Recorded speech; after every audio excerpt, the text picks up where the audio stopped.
प्रेम से बोलिए गुरु भगवान की जय। देवियों एवं सज्जनों, तो आशा में फंसा हुआ मनुष्य जीवन भर आशा में ही फंसा रहता है। और गीता में भगवान श्री कृष्ण कहे हैं कि अनेक आशाओं में फंसा हुआ मनुष्य अनेक कष्टों को पाता है। मृत्यु के लिए उसको एक ही आशा काफी है और वो अनेक आशा में फंस गया, तो अनेक प्रकार के भयंकर दंड भोगते रहता है। तो आशा और तृष्णा, राग और द्वेष, लोभ और मोह, इस सब का त्याग करना चाहिए हर परिस्थिति में। यदि आपको जीवन में श्रेष्ठता ग्रहण करना है तो विकारों का त्याग करना पड़ेगा, उसके बाद ही आप किसी भी चीज़ के प्राप्त कर सकते हैं।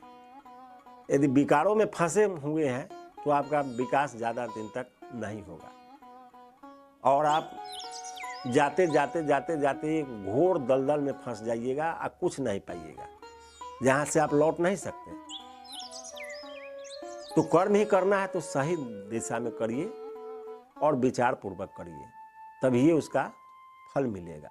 नहीं तो आप कर्म भी कर रहे हैं, समय भी जा रहा है, लेकिन यदि विधि पूर्वक नहीं है, अविधि पूर्वक है, तो आपका कर्म ही आपका नाश कर देगा, अंत कर देगा, पतन कर देगा। उसमें कोई आपको कुछ नहीं कर सकता। कितना हूँ बड़े आप ज्ञानी हैं, ध्यानी हैं, कितना हूँ छल प्रपंच, कुछ भी आप जानते हैं, लेकिन यदि दिशा गलत हुआ तो आपका दशा बिल्कुल खराब हो जाएगा, इसमें कोई संशय नहीं। इसीलिए दिशा सही कीजिएगा तब वही आपका दशा बदलेगा। दशा बदलना चाह रहे हैं, दिशा को सही कीजिए। दिशा सही कहाँ है? तो जो महापुरुष जो मार्ग बताए हैं, जो शास्त्र मार्ग बता रहा है, जो गुरुजन मार्ग बता रहे हैं, उस पर चलिए तो आपका कल्याण निश्चित होगा, इसमें कोई संशय नहीं। मनमाना आचरण, मनमाना विचार से आप यदि चल रहे हैं तो पतन होने में समय नहीं लगता है।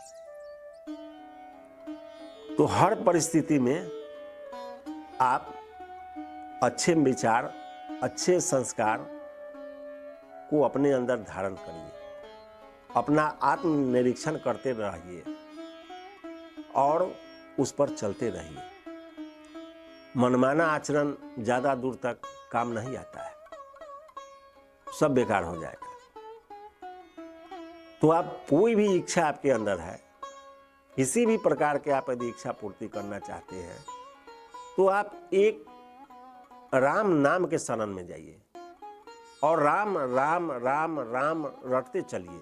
आपके जीवन में जो भी इच्छा होगा सब पूर्ति होगा।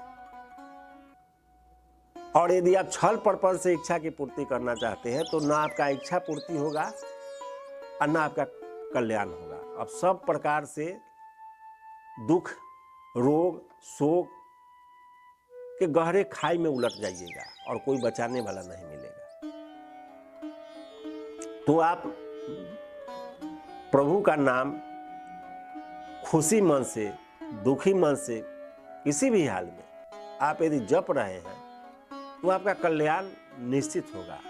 किसान जब खेती करता है तो जब बीज खेत में छिड़ता है तो कोई नीचा जाता है, कोई ऊपर जाता है, कोई किधर रहता है, लेकिन जब पौधा निकलता है तो सब एक बराबर निकलता है, सब सीधा ही निकलता है, टेढ़ तिरछा नहीं निकलता है या नीचे की ओर नहीं जाता है। जब पौधा निकलेगा तो ऊपर की तरह। इसीलिए यदि राम नाम का जप कर रहे हैं और आप गुरुजनों के बताए हुए मार्ग पर चल रहे हैं, महापुरुषों के बताए हुए रास्ता पर चल रहे हैं, तो आपका कल्याण हर प्रकार से निश्चित होगा। और आप यदि सांसारिक कोई छल प्रपंच से अपनी इच्छा की पूर्ति करना चाहते हैं तो यदि कहीं धोखा से हो भी गया, मान लीजिए जो हो गया, तो ज़्यादा दिन तक नहीं चल पाएगा और वह इच्छा जो है आपको पतन करा देगा। इसलिए सब कुछ जो है चतुराई से ग्रहण करना मत चाहिए। चतुराई से ग्रहण करने लगिएगा तो अंत निश्चित रूप से हो जाएगा। और सब कुछ समझते हुए, सब काम करते हुए आपको मन की तरंग मार लो बस हो गया भजन, आदत बुरी सुधार लो बस हो गया भजन। मन में जो उठने वाले तरंग जो है, अनेक प्रकार के तरंग उठते रहते हैं, तुरंत किसी के प्रति, कभी राजा बनने का, कभी बहुत बड़ा व्यवसायी बनने का, कभी बहुत बड़ा अधिकारी बनने का, कभी कुछ बनने का, अनेक प्रकार से, कभी कुछ, इसका कोई अंत ही नहीं है। जब देखिएगा तो जैसे सागर में लहर उठते रहता है, एक के बाद एक, एक के बाद एक, एक के बाद एक, उसी तरह से मन में सागर से भी ज़्यादा तरंगे उठते रहते हैं। और ये आप यदि भजन नहीं कर रहे हैं, किसी गुरुजनों के, महापुरुषों के शरण में नहीं है, तो वह लहर जो है आपको ले डूबेगा, आपको कहाँ अंत कर देगा, कहाँ भटका देगा, कहाँ चले जाइएगा, इसका कोई अता पता नहीं होगा। इसलिए संयमित होकर के साधन करना चाहिए और गुरुजनों के बताए हुए मार्ग पर चलना चाहिए। इसलिए कि ईश्वर तभी मिलेंगे जब आप कोई गुरुजनों के बात पर चल रहे हैं विश्वास करके। मिला ही जो संत हो ही अनुकूला। तो भगवान कब मिलेंगे? जब कोई आप संत आपके अनुकूल हो जाए, कोई गुरुजन आपके अनुकूल हो जाए। यह बात भगवान राम लक्ष्मण जी को बताए थे। लक्ष्मण जी जब कहें कि आप हमको ज्ञान प्रदान कर दीजिए जिससे हम प्रभु को प्राप्त कर ले, तो राम जी कहें नहीं, ये हम तुमको सीधा नहीं प्रदान कर सकते हैं, इसके लिए तुमको कोई महापुरुष के शरण में जाना होगा, कोई संत महात्मा गुरुजनों की शरण में जाना होगा, उनका सेवा करना होगा। उसके बाद ही महापुरुष जो जब तुमको यह ज्ञान बताएंगे तब तुम उस परम ब्रह्म परमात्मा को जान जाएगा। ऐसे नहीं। यही बात अर्जुन को भगवान श्री कृष्ण बताए।